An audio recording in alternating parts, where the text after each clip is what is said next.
Hey guys, just like to mention I've got a new Twitter account. Go follow Sam as a critic. See you later, bye.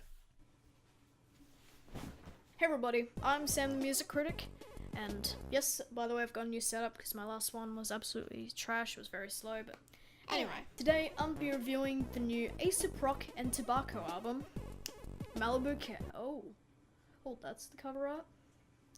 Oh, okay. Include every single okay.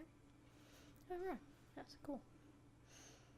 It has come to my attention that you're going to be staring at that for the review. Have fun, because it's not going anywhere. It's staying there. That's the cover art. Have fun, boys. It's going to be a long one. Strap in, folks. Anyway, what I was going to say before this cover art cut me off, this is a review of the Aesop Rock and Tobacco album, Malibu Ken.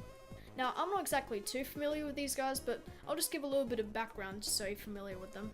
Aesop Rock, I think, is very well known for his lyrical capabilities, and Tobacco's, from what I can gather, that's kind of the vibe I get.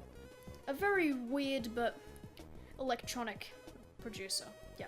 Like I said, I'm not too familiar with them, but I have Aesop's Impossible Kid album on my to-listen-to list, so I'll check that out later. Anyway, so on to the actual album. I think Tobacco's production mixed with Aesop's cartoon-like personality just creates a super weird but also entertaining experience. It's just such a great combination, honestly. And if I had to describe the sound of it, it'd definitely be the musical equivalent to the gross-out humor phase of the 90s. Hence the cover art, that just adds even more to the experience.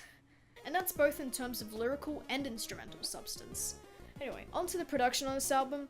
The production is very bit crushed and electronic. It has that very bit crushed sound throughout the entirety of the album, and is very consistent too. There's not much variety in between each track when it comes to production, but it still works pretty great. For some reason, it's people's main gripe with the album though.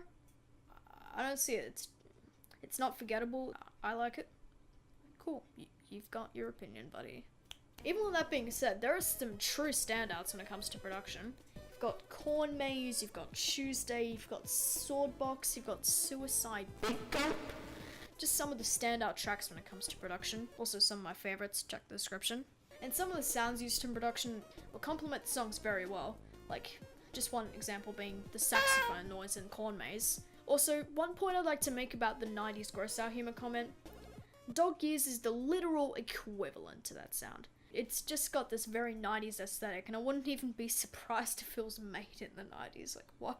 It's still a pretty cool track though. Not a favorite, but I really like it. There's also this vocoder voice they use throughout the album to once again give off the 90s aesthetic. I don't know if that's exactly the path they're going for, but I just kind of get that vibe from the album.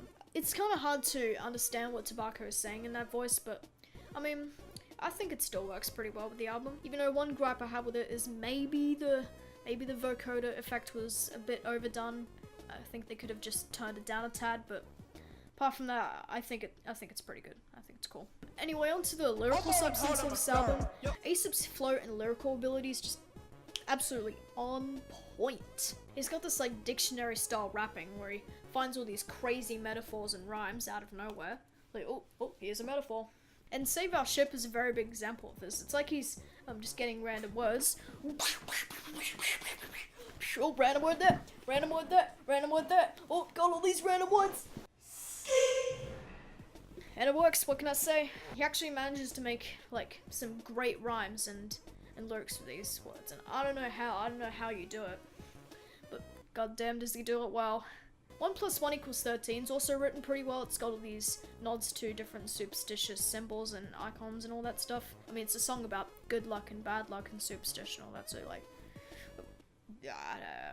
Also, on the topic of lyrical content, some of the lyrics he has on the album is very descriptive, to say the least.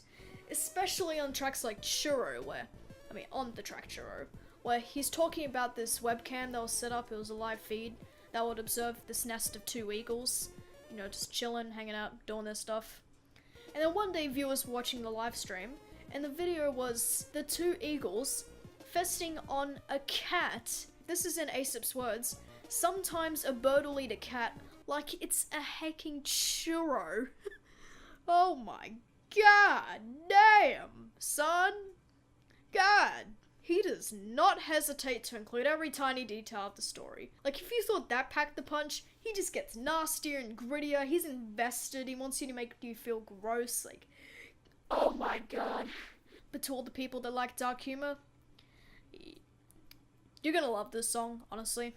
It just astounds me how someone just randomly gets the idea to make a song about a time when two eagles feasted on a dead cat. Like, why do you come up with that? Acid King is also another example of this type of stuff. Like, it's a song about this kid Ricky Casso who killed his friend back in 1984. He goes into his biography and everything. He's like, tells the whole entire story. I don't know how you come up with the idea to write a song about that, but man, you just find these ideas out of nowhere. But it works. It's entertaining. Gotta say that.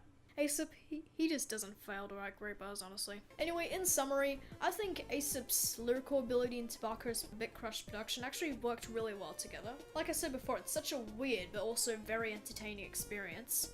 One thing I gotta say about this album though is I think it could have had a little bit more ambition. Like, the idea could have been fleshed out a little bit more. At one point I forgot to mention before, I thought the last track was a little bit underwhelming. Like, it just didn't have that much punch compared to the rest of the album, but apart from that, it was a really fun album.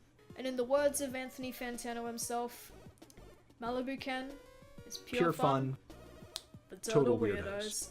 Anyway, if I had to give this album a score, it would be 8.2 out of 10. Thank you all for watching, and now...